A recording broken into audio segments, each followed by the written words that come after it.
సత్యసాయి జిల్లా కదిరిలో చోటు చేసుకున్న ఈ సంఘటన ఇప్పుడు రాష్ట్ర వ్యాప్తంగా సంచలనం సృష్టిస్తోంది. ఒక పోలీస్ కానిస్టేబుల్ అయిన భార్య తన భర్తను కిడ్నాప్ చేయించింది. అవును, మీరు విన్నది నిజమే. నమ్మలేకపోతున్నారు కదా. వివరాలకు వెళ్తే, కదిరి ఎన్జిఓ కాలనీలో నివసించే ప్రవీణ్ రైల్వే విభాగంలో ఉద్యోగిగా పనిచేస్తున్నాడు. ఆయన భార్య మంజుల చిత్తూరు జిల్లా తిరుచానూరు పోలీస్ స్టేషన్లో కానిస్టేబుల్గా పనిచేస్తుంది. వీరిద్దరూ 5 ఏళ్ల క్రితం ప్రేమ వివాహం చేసుకున్నారు. కానీ పెళ్లి తర్వాత తరచూ చిన్న చిన్న గొడవలు, అనుమానాలు, మనస్పర్ధలు పెరుగుతూ వచ్చాయి. ఇటీవల మంజులకు భర్త ప్రవీణ్పై అనుమానం మరింత బలపడింది. తన భర్త ప్రవీణ్ వేరే మహిళతో సన్నిహితంగా ఉన్నాడని భావించిన ఆమె పెద్ద ప్లాన్ వేసింది. తల్లి ఇంట్లో ఉంటున్న ప్రవీణ్ను 2 కార్లలో సుమారు 15 మంది వ్యక్తులతో కదిరిలో ఉన్న తన భర్త ఇంటికి వెళ్ళి ప్రవీణ్ను బలవంతంగా కారులో ఎక్కించి తీసుకువెళ్ళింది. అంతటితో ఆగలేదు. అడ్డొచ్చిన అత్తమామలతో కూడా దురుసుగా ప్రవర్తించి చెయ్యి చేసుకుందని సమాచారం. కోడలు చేసిన రచ్చ చూసిన అత్తమామలు వెంటనే కదిరి పోలీస్ స్టేషన్లో ఫిర్యాదు చేశారు. భర్తపై అనుమానం ఎంత ఎక్కువైతే తన సొంత భర్తనే కిడ్నాప్ చేసే స్థాయికి చేరుకుందో అనే ప్రశ్న అందరినీ ఆశ్చర్యానికి గురిచేస్తోంది. ఈ సంఘటనపై విచారణ కొనసాగుతుంది.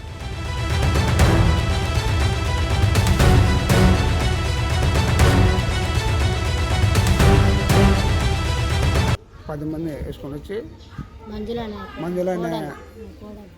నా కోడలను వచ్చి వేసుకొని వచ్చి మా అబ్బాయిని కొట్టి, ఎవరో ఒక అమ్మాయి ఉందని చెప్పని ఆ అమ్మాయి మా అబ్బాయిని కొట్టి వేసుకొని తిరుపతికి పోయినారు. యాజ్ పేరెంట్స్గా మేము ఇద్దరము పోతే నన్ను నా భార్యను పడేసి కొట్టింది. మేము ఆల్రెడీ చూపించుకున్నాము. దెబ్బలు తగిలినాయి మాకు. తర్వాత మేము పోయి కదిరి సిఐ గారికి కంప్లైంట్ చేసినాము, కిడ్నాప్ చేసి పెట్టాము. తర్వాత సిఐ గారు యాక్షన్ చేసినారు, ఎఫ్ఐఆర్ నమోదైంది.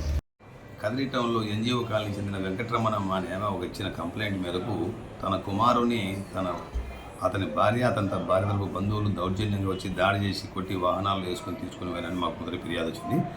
ఆ ఫిర్యాదుని విచారించుకుంటే అతని కుమారుడు కాలసముద్రంలో రైల్వే అపాయింట్మెంట్గా పనిచేస్తాడని, అతనికి సుమారు 5.5 సంవత్సరాల క్రితం మన తిరుపతి చెందిన తిరుచానూరులో కానిస్టేబుల్, ఉమెన్ కానిస్టేబుల్గా పనిచేస్తున్న మంజుల అనే అమ్మాయితో వివాహమైందని, వాళ్ళిద్దరి మధ్య వచ్చిన సమస్యల వలన ఈరోజు ఉన్న పరంగా అమ్మాయి ఆమెను తీసుకొని కొంతమంది బంధువులతో పాటు 2 వాహనాలు వచ్చేసి భర్తతో పాటు వాళ్ళ ఇంట్లో పని మనిషిగా ఉంటున్న చైతన్య అనే అమ్మాయిని తీసుకొని దౌర్జన్యంగా కొట్టి తీసుకుని వాళ్ళని ఫిర్యాదు చేయడమైంది.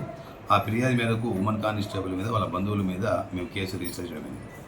విచారిస్తే ఏమన్నా తెలిసింది సార్? సో వీళ్ళిద్దరి మధ్య కుటుంబ సమస్యల వలన ఈ వ్యవహారం జరిగినట్టు అర్థమవుతూ ఉంది. ఆ అమ్మాయి కానిస్టేబుల్కు వాళ్ళ బంధువులు తప్పుదో పట్టించడం వలన ఆ అమ్మాయి తొందరపాటులో ఈ చర్య చేసిందని మాకు అర్థమవుతుంది. అయినా కూడా చట్ట ప్రకారం తగిన చర్య తీసుకుంటాం.